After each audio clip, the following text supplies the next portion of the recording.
میرے دوستوں بھائیوں بزرگوں، جتنا آقا علیہ الصلوۃ والسلام جی کا ذکر کیا جائے اتنا کم ہے۔ آقا علیہ الصلوۃ والسلام جی کی ہم پہ بہت شفقت مہربانیاں ہیں۔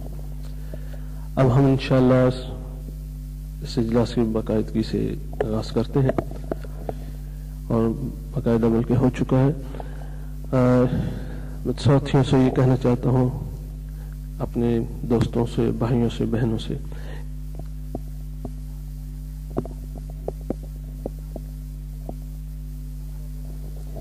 کہ یہ وہ بابرکت محفل ہے، فرمایا کہ جہاں دین ایمان یقین کی بات ہو رہی ہو، اور وہ اتنی بابرکت محفل ہوتی ہے کہ جیسے انسان ایسے دائرے میں بیٹھتے ہیں اور اس محفل کو فرشتے اپنے پروں سے ڈھانپ لیتے ہیں، اور فرشتوں میں سے فرشتوں کی ایک ڈیوٹی ہوتی ہے کہ وہ دنیا میں گھومتا پھرتا رہتا ہے۔ اللہ پاک کی طرف سے اجازت ہوتی ہے کہ جا کے اپنے فرشتوں کو بتاتا ہے آؤ تمہارا مقصد وہاں محفل میں ہے، کیونکہ جہاں دین ایمان یقین کی بات ہو رہی ہو تو وہ فرشتے اس محفل میں شامل ہو جاتے ہیں۔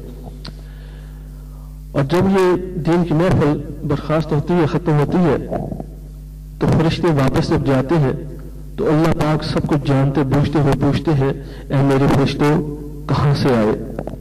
فرشتے عرض کرتے ہیں یا باری تعالیٰ فلاں فلاں جگہ پہ تیرے نبی پاک صلی اللہ علیہ وسلم جی کا ذکر ہو رہا تھا، ہم وہاں سے آ رہے ہیں۔ اللہ پاک پوچھتے ہیں سب کچھ جانتے ہوئے کیا انہوں نے مجھے دیکھا؟ کہتے اللہ انہوں نے آپ کو دیکھا تو نہیں۔ اگر اللہ پاک پوچھتے اگر مجھے دیکھ لیتے، کہتے فرشتے جواب دیتے ہیں اگر وہ دیکھ لیتے تو ہر وقت تیرا ذکر اذکار میں رہتے۔ پوچھتے ہیں اللہ تعالیٰ پوچھتے ہیں میرے فرشتوں وہ اور کیا چاہتے ہیں؟ اے اللہ وہ دوزخ سے چھٹکارا چاہتے ہیں۔ اللہ پاک پوچھتے ہیں کیا انہوں نے دوزخ دیکھی؟ اللہ پاک دوزخ دیکھی تو نہیں، اور اگر دیکھ لیتے تو اللہ فرشتے کہتے ہیں اگر وہ دیکھ لیتے تو ہر وقت ذکر میں استغفار میں رہتے۔ پھر پوچھتے ہیں اور وہ کیا چاہتے ہیں؟ اے اللہ وہ جنت چاہتے ہیں، کیونکہ ہم سب جنت کے تعلق تو ہیں نا، مسلمان ہیں، جنت اس میں واجب ہے۔ تو فرشتے کہتے ہیں ہاں اللہ وہ جنت چاہتے ہیں۔ کہتے ہیں کیا انہوں نے جنت دیکھی؟ اے اللہ انہوں نے دیکھی تو نہیں، اگر دیکھ لیتے تو ہر وقت تیری عبادت کرتے۔ تو اللہ پاک فرماتے ہیں میرے فرشتوں تم گواہ رہنا، میں نے ان پہ جنت واجب کر دی۔ اور پھر فرشتے پوچھتے ہیں کہ یا اللہ وہ تو اس مقصد میں بیٹھے ہوئے تھے اور ایک دو جاتے ہوئے ساتھی کسی دنیاوی مقصد میں آئے تھے، لیکن وہاں برکت محفل میں تھوڑی دیر کے لیے بیٹھ گئے، اس کے بارے میں کیا حکم ہے؟ اللہ پاک فرماتے ہیں حدیث پاک ہے یہ، اللہ پاک فرشتوں کو فرماتے ہیں کہ فرشتوں میں اتنی بابرکت محفل تھی، چاہے وہ دنیاوی مقصد میں آئے تھے لیکن چند گھڑی وہاں کا بیٹھنا وہ بھی قابل قبول ہے، اور تم ان پہ بھی گواہ رہو کہ ان پہ جنت واجب ہو چکی۔ تو میرے دوستوں بھائیوں بزرگوں، جتنی توجہ سے بات سنیں گے انشاءاللہ اتنی اللہ پاک اس میں ہدایت دیتے۔ اب میں اپنے مقصد کی طرف آتا ہوں۔ الحمدللہ ہم جیسے کہ 18 اپریل کو یہاں عجیب ایئر لائن سے یہاں انشاءاللہ العزیز ہماری روانگی ہوگی، 5 بجے کا ٹائم ہے، لیکن ہم 20 اپریل کو اور 18 مئی کو واپسی ہے۔ ہاں جی 20 کو روانگی ہے، 18 مئی کو واپسی ہے، اور فلائٹ شام کے 5 بجے کا ٹائم ہے، لیکن ہم انشاءاللہ زور سے پڑھنے کے بعد یہاں سے وہاں چلے جائیں گے۔ تقریباً آپ 3 بجے وہاں پہنچ جائیں، جتنے پہلے پہنچ جائیں گے اتنی جلدی فارغ ہو جائیں گے، کیونکہ رش بہت ہوتی ہے، ٹائم کی پابندی کرنی۔ تو میرے دوستوں بھائیوں، اس میں یہ ہے کہ ہر چیز کی بنیاد جو ہے پاکی پہ ہے، ہر عبادت کی بنیاد جو ہے پاکی پہ ہے، یعنی کہ اس وقت تک کوئی عبادت قبول نہیں ہوتی جب تک جسم پاک نہ ہو۔